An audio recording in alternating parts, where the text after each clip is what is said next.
Vamos ficar atentos aos tipos de sujeito. Primeiro, há o sujeito simples, é aquele que tem somente um núcleo na sua estrutura. Por exemplo, os engenheiros elaboraram o projeto. Quem elaborou o projeto? Os engenheiros. Percebam aí quem que é o núcleo dessa oração, o núcleo dessa frase. É justamente engenheiros. Sem a palavra engenheiros, eu não vou saber quem realizou essa ação. Sendo assim, eu tenho um sujeito simples. E muito cuidado, não é porque engenheiros está escrito no plural que eu vou mencionar aí que é um sujeito composto. Agora, o sujeito composto ele vai apresentar aí mais de um núcleo. Por exemplo, os engenheiros e os arquitetos elaboraram os projetos. Quem elaborou os projetos? Os engenheiros e os arquitetos. Quantos núcleos tem? 2. Quais são esses núcleos? Engenheiros e arquitetos. Agora existe um outro tipo de sujeito que ele pode aparecer com 3 nomes, que são quais? O sujeito oculto, sujeito elíptico ou sujeito desinencial. Como que eu vou compreender qual que é o sujeito? Justamente pela desinência, pela conjugação verbal.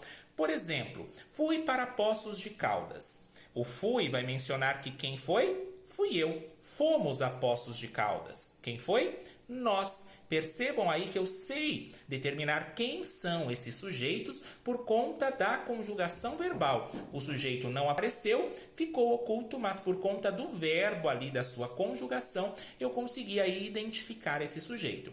Sendo assim, sujeito oculto, desinencial ou um sujeito elíptico. Agora, cuidado com o sujeito indeterminado. O próprio nome já diz, eu não sei determinar quem é esse sujeito. Por exemplo, foram para a cidade de São Paulo. Quem foi para a cidade de São Paulo? Eles ou elas. Eles ou elas foram para a cidade de São Paulo. Mas eu sei aí dentro desse contexto quem são eles ou elas? Então é um sujeito indeterminado. Muito cuidado, que ele será somente indeterminado caso não tenha já sido apresentado quem são esses sujeitos anteriormente. Por exemplo, Isabela e Jorge foram para a cidade de São Paulo, vírgula. Eles se divertiram muito. Cuidado aí que agora o eles já não vai ser mais um sujeito indeterminado, porque já foi apresentado no período anterior quem foi a cidade de São Paulo. E foi Isabela e Jorge. E o último aí é o sujeito, que é chamado de sujeito inexistente ou oração sem sujeito. Se eu falo para vocês, chovia muito em São Paulo, qual que é o verbo? Chovia. Está interligado a um fenômeno da natureza. E daí eu pergunto para vocês, quem chovia? A chuva chovia? Tem sentido? Chovia na cidade de São Paulo. É uma oração sem sujeito, porque eu não consigo colocar aí um sujeito na frente. Eu não chovo, você também não chove. E muito cuidado aí com o verbo haver e com o verbo fazer, em detrimento aí de tempo que já passou. Por exemplo, havia vários problemas para se resolver. Daí eu tenho o verbo havia. Daí eu vou perguntar, o que havia? Vários problemas para se resolver. Vários problemas para se resolver não pode ser o sujeito.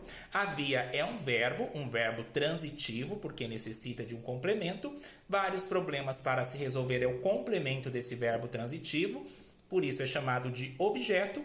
Então, o verbo haver, no sentido de tempo que já passou, não tem sujeito. É uma oração sem sujeito ou um sujeito inexistente.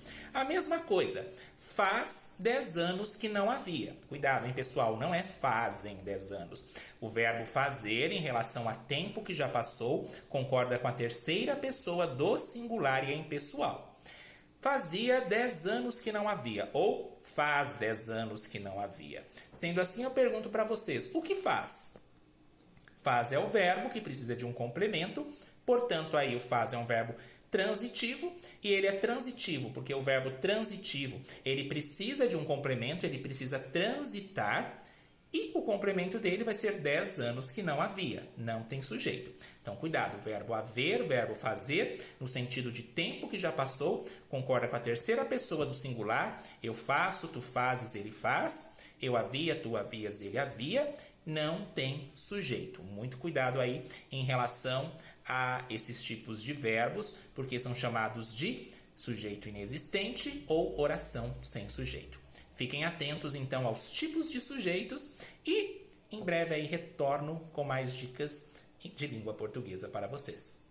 Língua portuguesa é troca, vivência e diálogo. Até a próxima.